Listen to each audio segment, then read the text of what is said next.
Real. Ô, Elivaldo Barbosa, você vem falando aqui insistentemente nessas estratégias de fortalecimento dos partidos com vistas a 2018, definição de estratégias, e aí hoje você traz um posicionamento de um líder do PSL que ele reconhece, né, que há entendimentos para migração de líderes do partido para outra sigla. Tiago, esse é o momento, apesar de não ser um ano eleitoral, mas os partidos buscam se fortalecer. Já já nós teremos aí, ou não, uma reforma política maior, menor, enfim. Mas as regras eleitorais vão já ser definidas até o mês de outubro. Bom, para isso os partidos já buscam o fortalecimento de suas bases. No Piauí, o recém-criado Podemos, ex-PTN, pretende já começa as suas iniciativas, a sua investida. E pela capital, pretende, eu diria assim, uma aliança ou uma migração inteira de um partido PSL, representado em Teresina por 3 vereadores. Hoje eu conversei com um deles, o vereador Ricardo Bandeira, que admitiu o aceno, o assédio, o convite para trocar de legenda, trocar o PSL pelo Podemos. Vamos acompanhar. Nós hoje participamos do PSL, Partido Social Liberal, onde eu fui reeleito nesse partido e nós estamos aí recebendo convite de todo lugar. Na época que eu fui disputar a reeleição, tinha convite de outros partidos. Então nosso partido foi convidado pelo Podemos, mas nós não podemos tomar uma decisão sem consultar o partido, as bases, o prefeito de Teresina, que nós temos uma aliança, e a nível nacional também, nós não podemos deixar de consultar a direção nacional. Então, um convite que todos fazem e a gente vai decidir se aceita ou não. Por enquanto, nosso desejo é continuar no PSL. Tem prazo, Elivaldo, para essa decisão? Sim, a princípio, dia 7 de abril de 2018. Já que é parlamentar, então tem prazo. No caso do vereador, não, porque o mandato dele vai até 2020. Mas em outros casos pode acontecer esse prazo menor. Mas o importante aqui é que o Podemos vem buscando o fortalecimento de suas bases a partir da capital para, quem sabe, aí, concorrer com competitividade na eleição de 2018. Elivaldo, uma boa notícia e que muita gente não atentou ainda é que o Piauí ele se tornou, podemos dizer assim, autossustentável na produção de energia elétrica e muito se deve aos investimentos aqui no estado para a produção de energia eólica. É o assunto da nossa entrevista com o secretário de Mineração e Energias do Estado do Piauí, Luiz Coelho, com quem a gente conversa a partir de agora. Bom dia, secretário. Boa tarde, desculpa. Boa tarde. Prazer enorme estar aqui.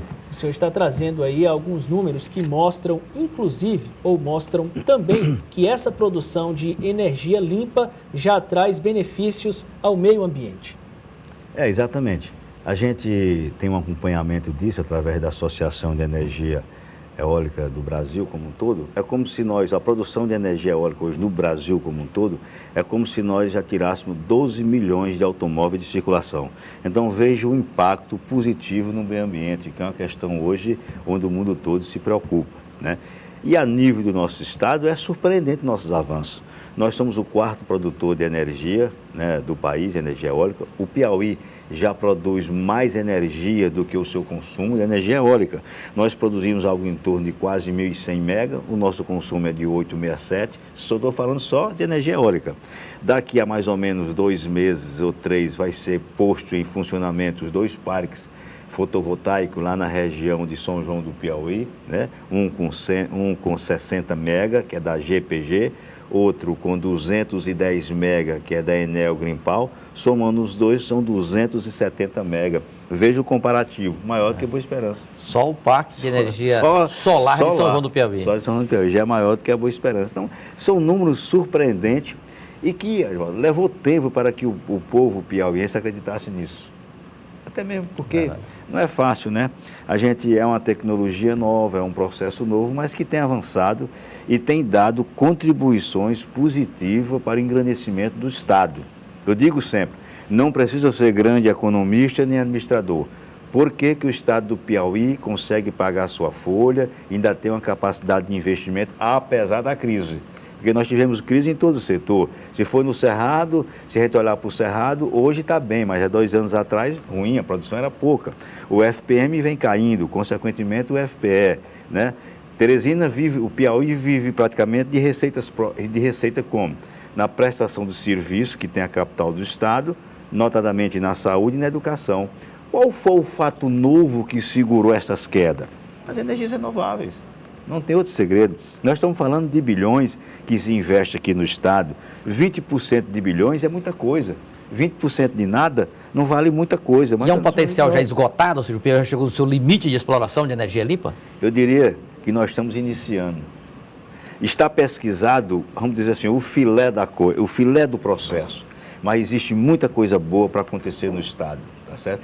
E dentro desses filé que eu falo, ainda tem muitos lugares que vão acontecer. Por exemplo, Serra de Ibiapaba é um potencial de 4 gigas. Para a gente entender 4 gigas, é mais ou menos o que a Belmonte vai produzir, com toda aquela confusão que teve, tá certo? Nós temos regiões aí que vai dar mais ou menos de 4 a 5 gigas também dentro do Estado.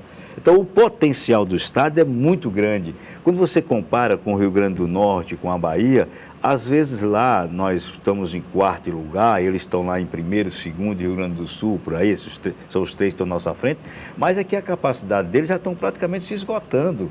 E a nossa não, nós estamos aí navegando e começando ainda esse processo como um todo. Aliás, os investidores ficam muito animados. A informação que a gente tem é que a regularidade nos ventos aqui no Piauí é algo diferente do que se encontra em qualquer outra parte no mundo. Eles conseguem extrair de uma única torre dessa até 83% do que ela pode produzir, que é uma média muito acima do que se percebe em outras partes do Brasil e do mundo. Isso é um fator atrativo para o empresariado, porque você tem um vento constante, noturno e direção única. Durante o dia você tem o quê? O sol com boa incidência. Isso leva o quê? Pode produzir energia solar. Leva aquilo que eles chamam de hibridismo, tá certo? Então, o Piauí é um estado que avança muito, porque o Piauí tem um potencial natural muito grande. A disposição do mapa favorece isso, né? Quando a gente vai fazer a divisa do Piauí com a Bahia, a divisa do Piauí com o Ceará, tem aquela fronteira de divisa que ali também é um potencial enorme, tanto conta para eles como conta para nós. E nosso estado tem a parte interna do estado, que é também tem um grande potencial positivo de vento para a energia eólica. Agora, de que forma, economicamente, o Piauí pode tirar proveito desse potencial, royalties, enfim, divisas para o estado? A sua pergunta é inteligentíssima. Veja só, a Constituição de 88, ela cometeu um pecado cometido pelos deputados da época que não se atentaram às vírgulas. Eu digo sempre que as vírgulas em português a gente tem que atentar bem, porque senão ela causa um desmando muito grande em qualquer tipo de economia, não é verdade? Quando votaram a Constituição de 88, disseram o seguinte, aquele negócio da produção dos bens, que o complemento seria no Estado, exceto energias renováveis. Então, o que é que acontece? As produções de energia eólica e solar, e todas de origem limpa, o consumo dela é pago lá, o ICMS é pago no consumo, lá onde consome, não onde produz. Isso é um erro da Constituição de 88, que nós temos que rever isso. Mas nós não podemos atrasar o Estado, temos que abraçar os empresários que queiram vir e aumentar a nossa produção. Isso vai ser consertado, porque isso é uma questão de lei, é uma questão de Congresso Nacional e de conscientização cívica. Não se pode colocar o Nordeste brasileiro para produzir energia como produto. O Brasil já corresponde hoje no quase 7,4% da produção de energia no Brasil, as eólicas. Então, isso seria injusto para com os estados do Nordeste brasileiro e do Norte do estado, né?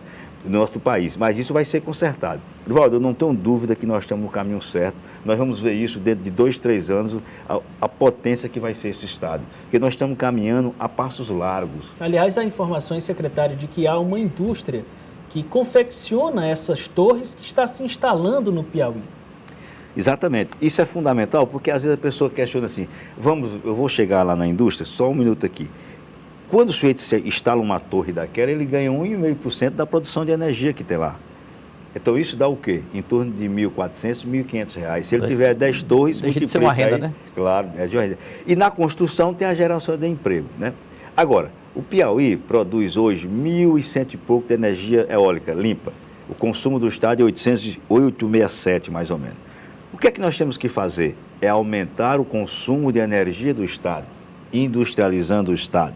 Então, o que é que nós começamos lá pela região de Queimada Nova, Lagoa do Barro? Lá vai instalar uma fábrica que vai produzir torres, aerogeradores, focando o quê? Focando a geração de emprego e a logística favoravelmente àqueles empresários que vão investir aqui, porque você está enxergando a fábrica de torres para você levar para o seu parque eólico. Então, isso vai, sem dúvida nenhuma, viabilizar cada vez mais o Estado.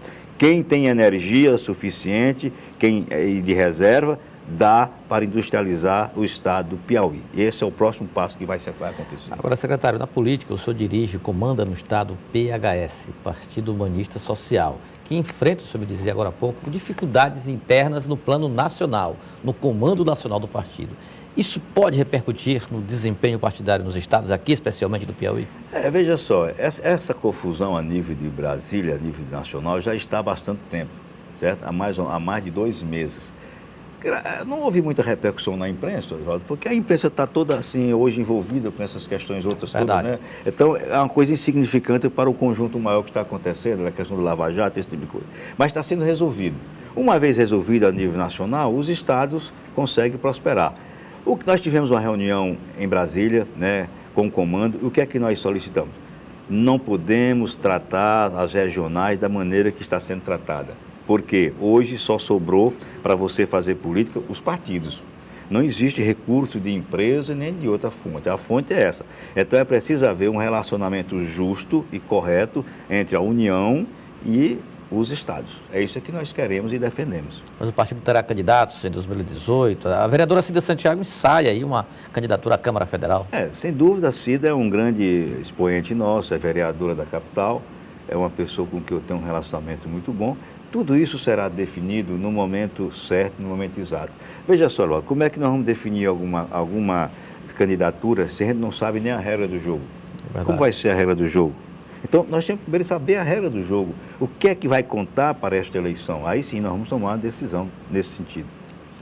Pois nós queremos agradecer, portanto, a presença do secretário de Mineração e Energias Renováveis, Luiz Coelho, pela participação aqui no Jornal do Piauí de hoje. Muito obrigado, secretário. Eu que agradeço. É sempre um prazer estar aqui nessa televisão de grande conceito aqui no nosso estado. Um prazer enorme. Muito obrigado.